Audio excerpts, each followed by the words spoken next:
The Bahamas Tonight, the Northern Edition, starts now. It's the Bahamas Tonight, the Northern Edition. Good evening, all. As always, it is so great to have you with us. Topping news, the Deputy Director General of the World Trade Organization, His Excellency David Shark, on Grand Bahama today. His visit comes as the Bahamas is in the process of negotiating accession to the World Trade Organization, primarily to secure favorable market access for its goods and services into the international community. The delegation met with the Minister for Grand Bahama today's mission to increase public awareness about the WTO accession process. Sabrina Brown reports. Deputy Director General of the World Trade Organization, His Excellency David Shark, says the WTO can open doors to big business for the Bahamas. I think we now have an important opportunity because being a member of the WTO is another way of the Bahamas saying we are open for business. We have a sound and predictable environment for businesses to take root here, although you already have a great deal of activity. But you're in competition. You're in competition throughout the region. Right now, you're the only country in the region that is not a member of the WTO. And that is a factor that businesses look at when they decide where they're going to go, because being a member of the WTO provides stability for the business environment. Minister of Trade and Financial Services Ryan Pinder says the Bahamas submitted application to the WTO in 2001 and continues to work towards completing the process. You have to have certain criteria in place. You have to modernize your legislative framework. You have to modernize some of your practices. You have to put the framework in for greater transparency in international business. And all of that is an ongoing process, which we have been doing over the number of years. And we're seeking to reach finality in a lot of our legislation. You would have seen we put in place our new Customs Management Act. We put in place the new Tariff Act, which are all components of that. We put in place rules for government procurement in the last budget cycle, which brings greater transparency. With Freeport being the industry capital of the Bahamas, Pinder says they will work closely with the Grand Bahama Port Authority to further develop this island, and he doesn't see the Hawksbill Creek Agreement as an issue. We have their full support to develop Freeport as an industrial and trade hub. Certainly, it's consistent with the mandate of the Port Authority and what was intended by the Hawksbill Creek Agreement and that development. We think that WTO accession can only add to the credibility and the transparency and the rule-based system to attract new business. And I think it'd be a fair statement to say that the Port Authority would support us in that. Minister for Grand Bahama Dr. Michael Darville believes the WTO can be significant to the Bahamas. As the Bahamas continues its ascension process to WTO, it is important that our private sector partners, as well as the residents of Grand Bahama, are aware of the benefits of gaining access into international markets and more favorable duty rates, which can help industry as well as the manufacturing and maritime sectors. The delegation visited the Freeport Container Port and other businesses in the industrial sector. Sabrina Brown, ZNS Network News. Well, His Excellency David Shark was the featured speaker at the Grand Bahama Chamber of Commerce's monthly luncheon meeting today. There, he further highlighted the importance of joining the World Trade Organization and the benefits it provides. Chamber members had many questions for the WTO official and were curious to find out if the Bahamas can pull out of the trade arrangement if the benefits are not realized. If a country decides at any point that membership is no longer in their interest, they are free to leave. Nobody's ever done it. We've had countries that have ceased to be countries and left that way. That wasn't because of trade, by the way. But no, you maintain your sovereignty. If you want to be a member of the organization, you're welcome. If you don't, that's your choice.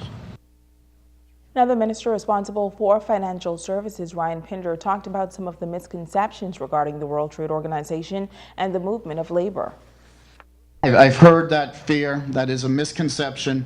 I've also heard the concern, since my friend has left the room, that we open up every services industry and lawyers are going to come into this country and everybody else is going to come into this country once we join. That's not true either. Nothing changes the licensing and regulatory scheme of professionals in this country as it stands today. A lawyer in the Bahamas couldn't go to the United States as a WTO member and say, you're a WTO member, let me practice law. So we would not fall into that category. So I think we got to be cognizant of misconceptions that are discussed and put out there to create hysteria. Generally many of those things that create hysteria are untrue. A technological revolution taking place on Grand Bahama today, and the Minister of Education was on this northern island to officially witness this defining moment in academic excellence. Joan Davis-Roll reports. Technology is changing by leaps and bounds. The creative minds of students when it comes to the ever-evolving world of technology. The focus as students at St. George's High School took the Minister of Education, the Honorable Jerome Fitzgerald, to a place in Jaguar country where he's not gone before. Through the various experiments, displays, and demonstrations, the award-winning Jaguar is providing a superior technological journey. A journey of excellence the Minister of Education challenged them to continue. Be leaders, students, in this technical revolution. You must have knowledge of the most current information, strategies, and skills in order to enhance today's technology and replace it with something better. To accomplish this feat characterizes progress. As students of the 21st century, you have the ability to accomplish this goal and outperform scholars of the past at a rapid pace. This technology revolution is indeed upon us. For not too long ago, there were many bold leaps in technology of which we became the beneficiaries of. Minister Fitzgerald noted that when it comes to investing in education, the government has and will continue to put its money where its mouth is. We have in the Ministry of Education, through our investment in schools over the last year and a half, $4-point-something million, ensured to a great extent that we expose this technology to the schools and to the students throughout the Commonwealth of the Bahamas. We will continue to make investments over the next 2 years to further expand what we have done so far so that our students will be globally competitive. This revolution in technology taking place in not only the sciences, but other areas as well. One can now communicate from Shanghai to Alaska, from Denmark to New Zealand, thousands of linear miles within seconds and with minimal interruptions. I refer to our ability through wireless communication. You must prepare yourself for the time when you will be called upon to perform, whether as an athlete, scientist, technologist, musician, or an engineer. Then and only then will anyone know how good you are. I encourage all of you to be the leader that you are in technical studies, science, music, and physical education. Embrace all of the opportunities, every one that is offered to you, and become successful in your chosen career. Your performance will help to determine the future of the growth and vitality of our Bahamian economy. Joan Davis-Roll, Saturday Network News. 3 Biminites arrested for possession of dangerous drugs. A team of police officers armed with a search warrant went to a residence in Baileytown early this morning, and that's where they found 19 pounds of suspected marijuana. 2 females, ages 51 and 26, both of Baileytown, and a 43-year-old man of Thirsty Turtle on South Bimini were all taken into custody. The street value of the drugs is said to be $19,000. Investigations are continuing.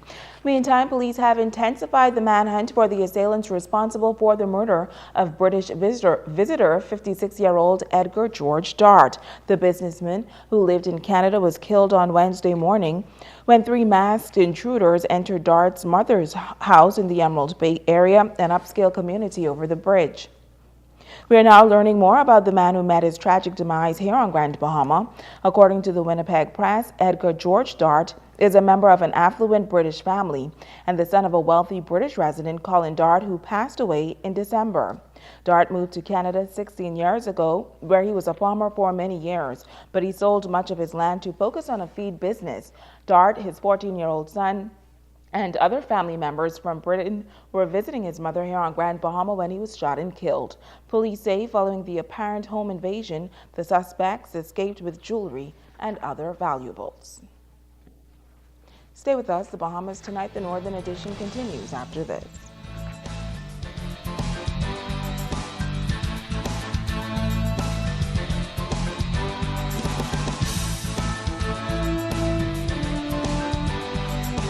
Bringing news that matters to you.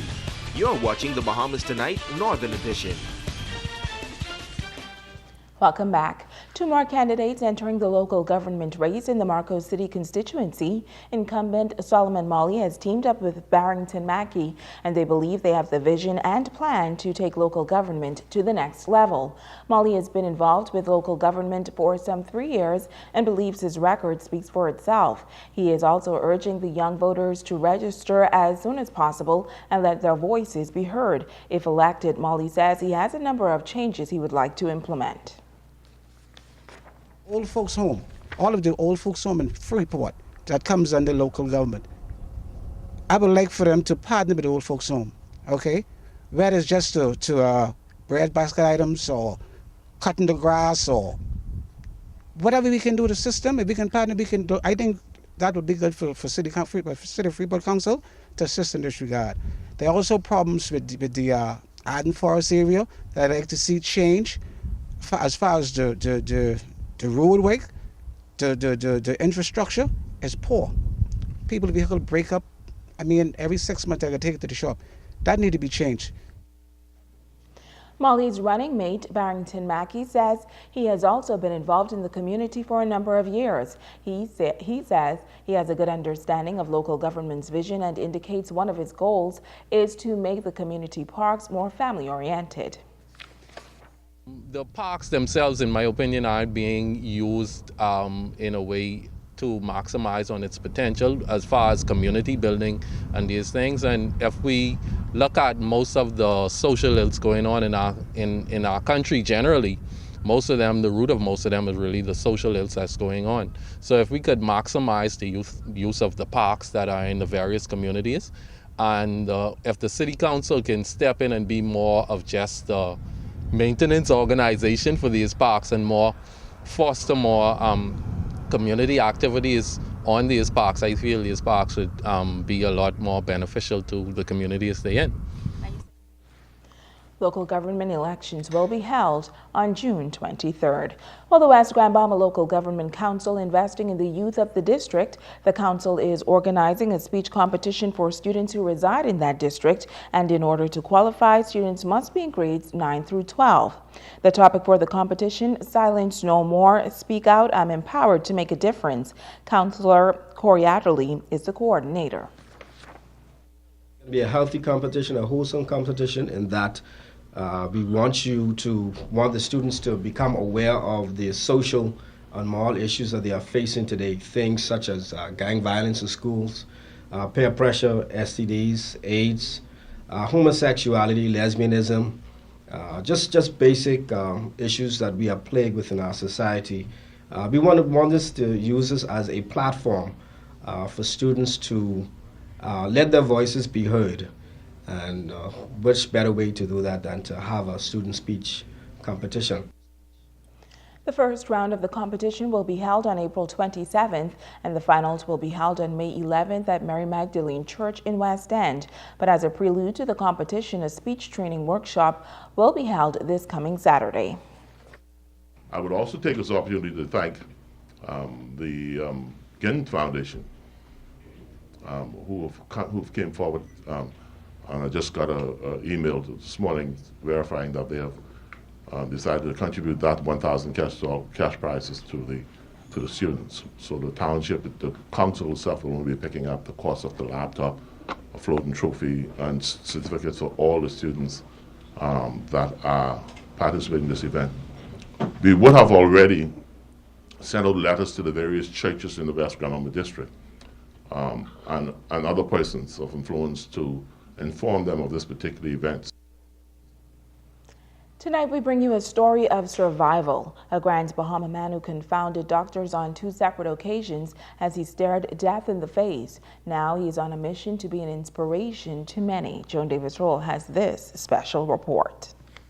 God, I thank you that you continue to turn things around in his life. Pour your blessings out upon him, O God.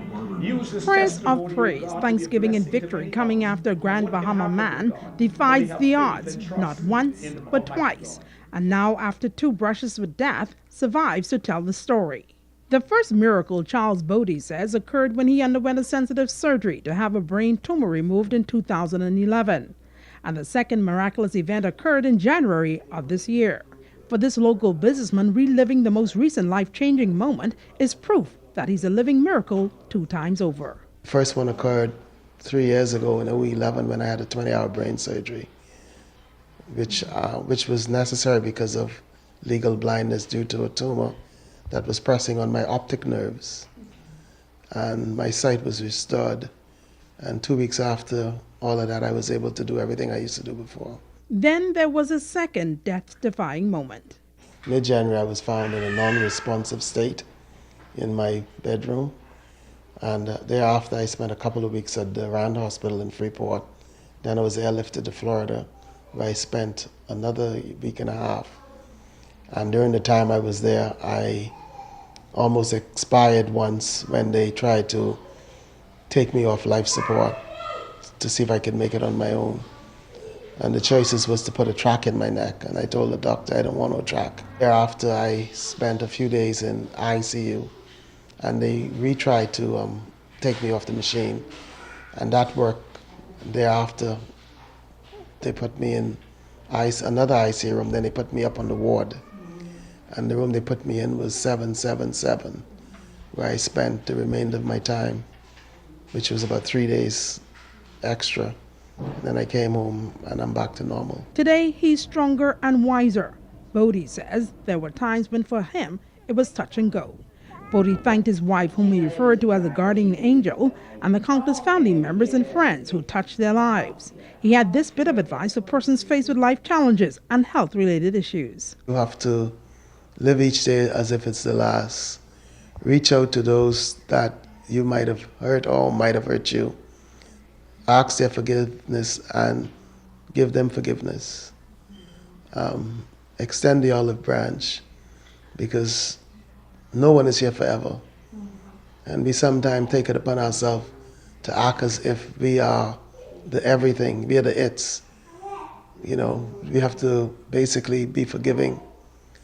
We have to forgive. You got to say, sorry, honey. You know, be faithful and be inspirational to your kids, because they're there, they're watching everything you do. Joan Davis-Roll, Saturdays Network News. Stay with us. Ricardo Lightborn has a check on sports when we return.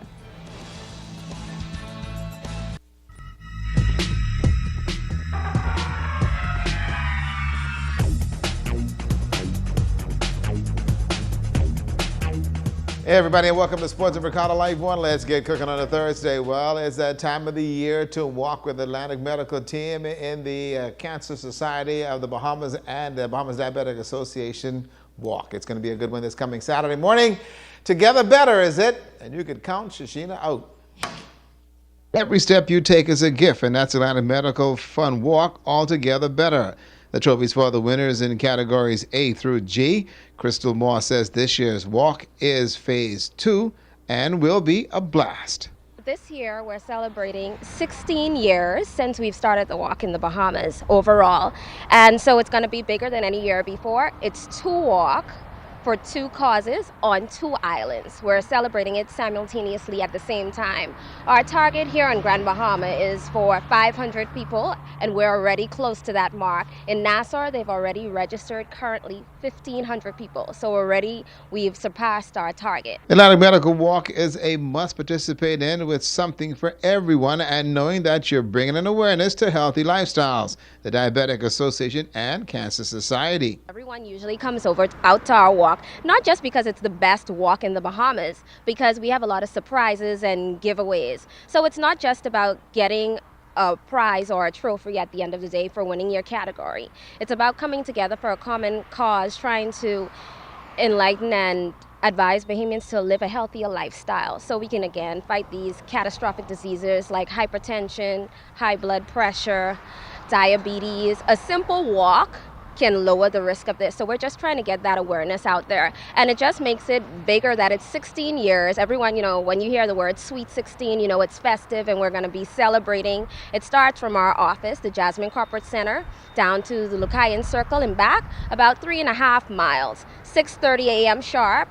You want to get here at 6 a.m. We have packs and giveaways that are going very quickly. So if you haven't got your pack yet, you want to get down to our office. Crystal and the staff of Atlantic Medical want you to walk this coming Saturday morning. Altogether better, and every step you take is a gift. Well, folks, those sponsors that's in is the Art of Living. Also, Moss & Associates, Cell Tech, Sky Bahamas is in. I Want That Ticket, BTC, Gizmos and Gadgets, Park and Shop, YMCA, Renew Day Spa, as well as Island Springs, Focal, Kelly's is in, as well as Mind, Body, and Soul Fitness and Cable Bahamas. Yep, Sheena will not walk, will not run, will eat. Last year, the Bahamas Grandmama did not have its regatta due to financial difficulties, and this year the committee is working around the clock, folks, to ensure that they have a successful one, July 18th to the 19th. Well, Chairman of the Grandma Regatta Committee, Javita Campbell, says that they've been working tirelessly to get their corporate sponsors on board, and this Saturday, the residents will get opportunity to chip in. Co-chair, that's Creighton Moxie, is encouraging all of you folks to come to the fish fry and mingle. They're feverishly seeking funding towards our event, and therefore we're hosting another fundraiser, which is a fish fry mix and mingle fundraiser. And this gives Grand Bahama again an opportunity to come out, an opportunity for them to partake. They can share their views of the way forward for Grand Bahama Regatta, as well as contribute financially towards our efforts. It's going to be a lot of fun. Well, you know, I wouldn't say we're going to keep it as a surprise, but we got a lot of activities, a lot of drinks and games and mix and mingle with a lot of bragging rights with people who's going to be talking about who's going to maybe pull off this year's regatta. So it's going to be exciting. Well, sponsor for the 19th regatta is the Bahamian Brewery Company, and Sans Beer sales rep Winston Moore says they're looking forward to a successful event. It's going to offer something for everybody. On Saturday, the fish fry, obviously, Sans will be in full force. So I'm going to tell everybody in Grand Bahama, in the Freeport area, east, west, north, south, come out, enjoy yourself. Sans will be there in full force. There's something for everyone, the leaded and the unleaded. And so we're just inviting everybody to come out, have a good time, and make it a fun day, not only for the Grand Bahama community, but for yourselves. Okay, perfect. And it all happens at the Bahamian Brewery that's there on Queens Highway. Go down and check it out. Should be a wonderful event and a full day. Well, Sheena will not walk in the morning, but she will be at the fish fry. That's Sports Tonight.